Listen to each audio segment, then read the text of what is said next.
All right, we are on to section 2. How many joules are required to melt 10.0 grams of water at the melting point? All right, so let's go to the reference table. And which one means melting? Fusion. So I need this formula. Q equals MHF.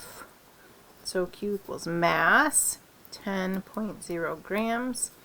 This is water. So the heat of fusion is here, 334 joules per gram. So that is simply 3,340 joules. All right, how many joules are required to boil 20 grams of water? The boiling point. What is the formula for boiling? This one. Vaporization. So 20.0 grams. What is the heat of vaporization? Again, table B, 2260 joules per gram. And I just need to do that. So, well, that other math was easier. So I'm just going to show you this one just so you understand. 20.0 times 2260 equals 45,200. So you can see it takes a lot more heat to vaporize than it does to melt. All right, so now how many joules are required to raise the temperature of 15 grams of water from here to here? Show all your work. So I got a temperature change, so now I need this formula. Okay, so Q equals MC delta T. Q equals, what is the mass? 15.0 grams. What is the C? Well, this is water. First of all, what did C stand for? Specific heat capacity. Go to table B, specific heat capacity right here. So 4.18 joules per gram Kelvin. And then times the delta T. Now, this is in Kelvin, but what you have to remember is that in Celsius and in Kelvin, the number of degree change would be the same. So let me show you. So this, you add 273, so this would be 283, and this would be 298, I'm pretty sure, right? So the difference between 298 and 283 is going to be 15. And the difference between 25 and 10 is 15. So it doesn't really matter because the difference between these two temperatures is the same whether I do the calculations in Celsius or in Kelvin, just so you have an understanding. So the change in temperature is 15. And because my specific heat capacity was had a Kelvin measurement, I'll just use Kelvin. So now all I need to do is multiply across. Now since grams was on the top here and then the bottom here, cancels out.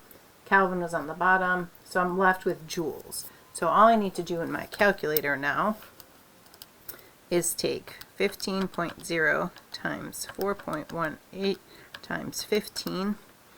That equals 940.5 joules. Okay. Now, same formula in this case, but I'm solving for delta T this time. So it says I have 1,000 joules. I have 50 grams. It's still water, so I still know the specific heat, right? But the delta T is what I'm trying to find.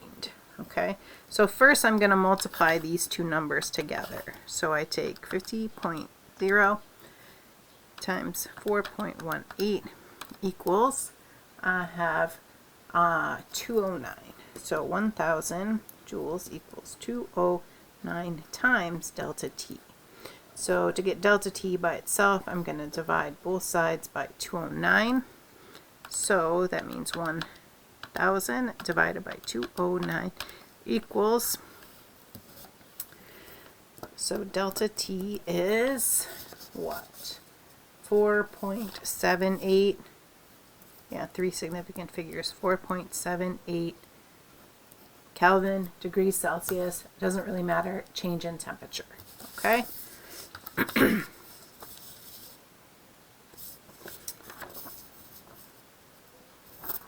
Okay, now we move on. We're still in section 2, gas laws.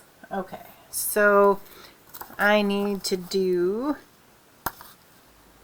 this. Okay, so V1 over T1 equals P2 V2 over T2. So this is going to be my 1, and this is going to be my 2. It doesn't really matter, just as long as you keep it consistent, like you pair the right numbers with the right numbers. Okay, I do notice that this says STP, and that matters. All right, so 50.0 is my volume, right? But I need temperature and pressure, but it's standard. So look over here. I have this in Celsius, but I know I have to hit temperature in Kelvin. So my T1 is going to be STP's temperature, which is 273 Kelvin. So that's going to be my T1. My V1 is 50.0 milliliters. And my pressure, well, it doesn't tell me what units because that's what I'm finding. So let's look. My options for standard pressure are this or this. Which number would be easier to do math with? This one. So let's pick 1 atmosphere. Okay, equals P2 is what I'm trying to find. V2 is 20.0. And the new temperature. So I have to take 400 plus 273. So 673 Kelvin. Okay, now what do? So the way that I find people make less mistakes is to just cross multiply. All right, so what I'm going to get is 1. I'm just going to do the numbers right now. 1 times 50.0 times 673 equals 273 times P2 times 20.0. All right, so let's multiply the numbers on this side. So I have 50.0 times 673, 33,650 equals, and then on this side do 273 times 20.0 equals P2 times 5460. Divide both sides by 5460. So 33,650 divided by 5460 equals, and 3 significant figures is the smallest number up here, so 6.16 ATM is P2. Now, does it make sense? Well, the volume went down, so yes, the pressure should have increased. In addition, the temperature went up, so yes, the pressure should increase because those particles would be hitting with more force. Okay, so that's how you do combined gas law. All right, which of the following samples of gas contain the same number of molecules? Well, they have to be at the same temperature and the same pressure. Okay, same temperature, same pressure. So I can't choose A and C, right? And I can't choose B and D or whatever, right? So I'm looking for ones that have the same pressure, same temperature, and then that is going to give me a volume that is going to be the same. So it's obviously A and B. Same volume, same pressure, same temperature, same number of molecules. Okay? All right, so let's look here. Here is some data. What is the melting point? So as I'm adding heat, right here, do you see this? How the temperature stays the same? And then if I look again, here's another section where the temperature stays the same. So this must be where it's melting, and this must be where it's boiling. So the melting point is a temperature. So it's 80 degrees Celsius, and the boiling point 116 degrees Celsius, which means now immediately I know this is not water. Why? The melting point would have been 0 degrees Celsius, and the boiling point would have been 100. Between minute 0 and 2, what is happening to kinetic energy? Well, since the temperature is going up, kinetic energy is increasing. Between minute 9 and 14, what is happening to kinetic energy? Well, since the temperature is staying the same, the kinetic energy is staying the same. Between minutes 5 and 9, what is happening to potential energy? Well, the kinetic energy is going up, so the potential is staying the same. And between minute 2 and 5, what is happening to potential energy? Well, this is where kinetic is staying the same because temperature is the same. So that means potential must be increasing.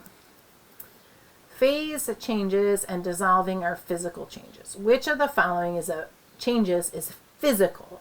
So that means I have the same exact stuff on both sides. Well, I have Li, but over here it's LiCl, so that's not physical. Here I have NaCl. On this side it's NaNO3. And that is not physical. I have Li and Li. Okay, that's physical. I have Li on this side, and on this side I have Li2O. So this is the only physical change. And that is the end of section 2.